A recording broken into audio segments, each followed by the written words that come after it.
What's up everyone, Ben with BTC Sessions here, and this is your daily session.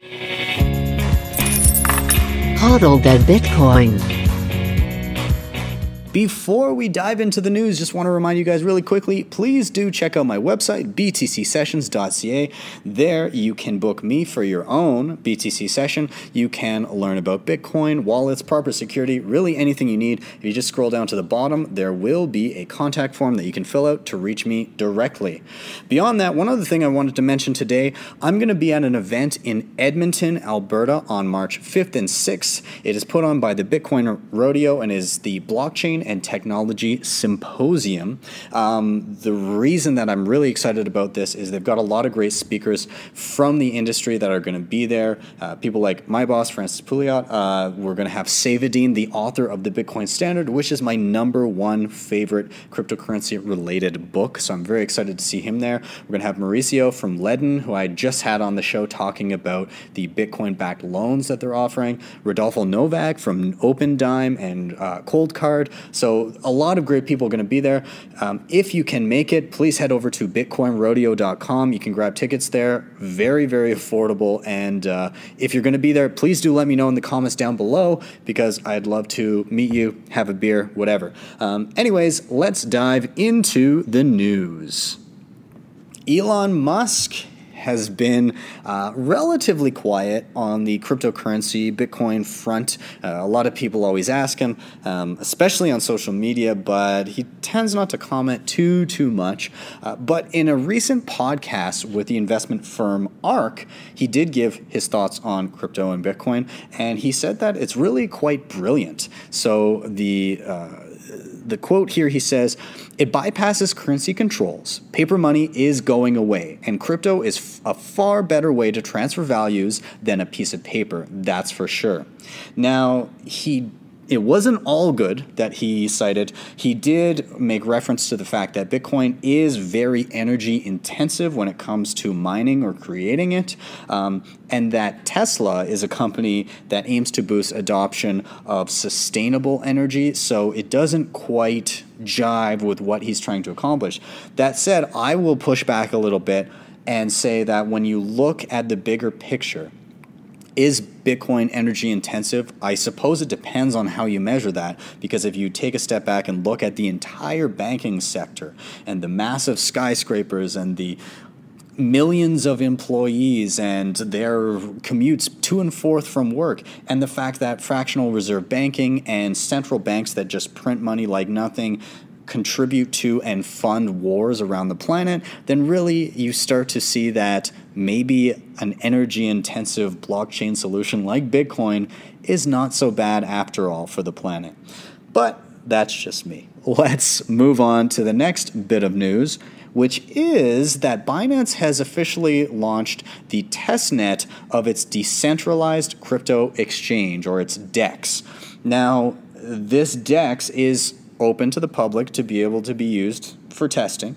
The quote from CZ, the CEO of Binance, says, "Binance DEX is a decentralized exchange with a decentralized network of nodes where you hold your own private keys and manage your own wallet. With Binance DEX, we provide a different balance of security, freedom, and ease of use, where you can take more responsibility or in more control of your own personal assets."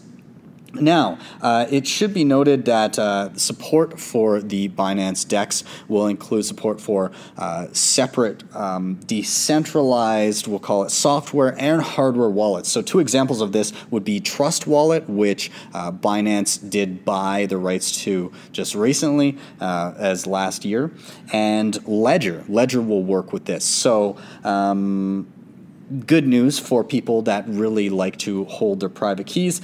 Furthermore to this, the BNB token, Binance Coin, which is traded natively and used for discounts on trading on the Binance platform currently, is going to be migrated. It is currently an ERC20 token, which resides on the Ethereum blockchain. Well, that's going to be migrated to be a native asset of the Binance blockchain. So that is being separated from the Ethereum ecosystem. So this all leads to the question, is this really decentralized? Yes and no. kind of, I'll say perhaps this is a step in the right direction. It's great that you no longer have a centralized entity holding your own private keys, so that's nice. But, I mean, clearly Binance still owns this DEX. It owns this exchange. They are an entity that can be coerced into doing certain things. They reap fees from the trades. So is it completely peer-to-peer and there's no third party involved? Absolutely not. Obviously, they are in the middle in some way, shape, or form, but it is a step in the right direction. The other thing in relation to this is I'm not quite sure why there's a need for, the BNB token in the first place. Clearly that ICO for the BNB token was a little bit of a cash grab in my opinion. If you want to offer discounts, then just offer discounts and maybe do a subscription model or something like that. But it was an excuse to print money in my view. And this DEX, because the coin is going to be native to it, is, I guess, kind of further pumping that printed currency for Binance, the corporation. But hey, that's my personal opinion. Let me know if you think otherwise in the comments down below.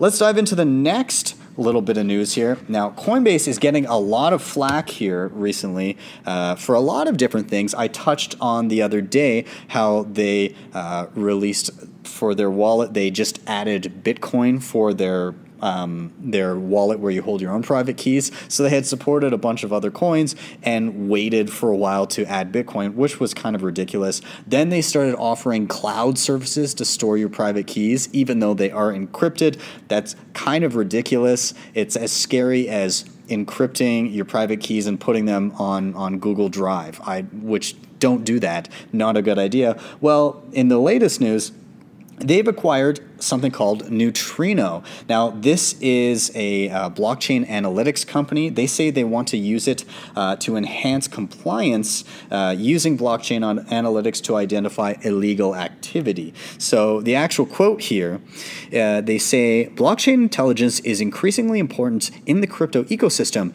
and is necessary to achieve our mission in bringing the open financial system to the world. By analyzing data on public blockchains, Neutrino will help us prevent theft of funds from people's accounts, investigate ransomware attacks, and identify bad actors. It will also help us bring more cryptocurrencies and features to more people while helping ensure compliance with local laws and regulations. To which I say that's kind of bullshit, other than the fact that they're complying with local laws and regulations. I don't like this. I think that most people in the cryptocurrency space that have been around for a fair amount of time don't like this. It's another reason why people are not enjoying Coinbase if they've been around for more than a few years. I see this as an attack on people's privacy. I don't like blockchain analytics. I advocate for more privacy on chain. I advocate for any excuse that people can use in order to protect their own privacy is good in my opinion. And blockchain analytics like Neutrino scare me. Not only that, but let's dive into the CEO of Neutrino. Well, this was a fun tweet. Congrats to Coinbase on the acquisition of chain analysis startup Neutrino. FYI, the CEO was ex-CEO of Hacking Team, who sold offensive intrusion and surveillance capabilities to governments, law enforcement agencies, and corporations. So the CEO of Neutrino actually sold technology to oppressive governments, including Saudi Arabia, to help undermine the privacy of their constituents or of their citizens. A little scary. Anyways, if you value your privacy, don't use Coinbase. Enough said. Let's move on. And I've got one other final story here. The World Gold Council has come out and said cryptos are not a substitute for gold, the precious metal. So they cite a number of things. Amongst them, they said some of the issues they have with it is the volatility is too high, liquidity is too low, and the regulatory environment is non-existent or very lackluster. Now, when I look at this, I say, okay, well, first of all, this is an asset that has only been around for a decade. So they're looking at the time frame of right now. They're saying this is what it is right now, so it's never going to replace gold. They also cite things that sure are maybe true, but at the same time, they're not looking at the advancement of volatility, liquidity, and regulation over the past decade.